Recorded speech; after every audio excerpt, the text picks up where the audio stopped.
Oh, I don't know how to pronounce this one. Pathesis. That's a funny word.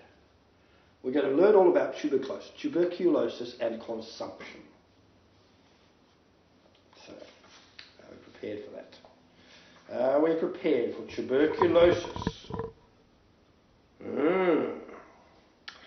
In the summer, sandwiches made of mustard and cress form a pleasant variety. Give children chocolate after meals. It recommends that, so it's written down, therefore it's allowed. Egg and sherry is a favourite form of nourishment between meals. By the term tuberculosis is now meant all the various diseases which used to be designated by the terms scrofulous diseases, pathesis and consumption of glands, strumous disease of bones, etc. Strumous, there's a new word, and scrofulous, we like that one. It is only during the last few years that these diseases have been found out to be due to the same conditions and the same germ. The tubercle bacillus has been found in all of them.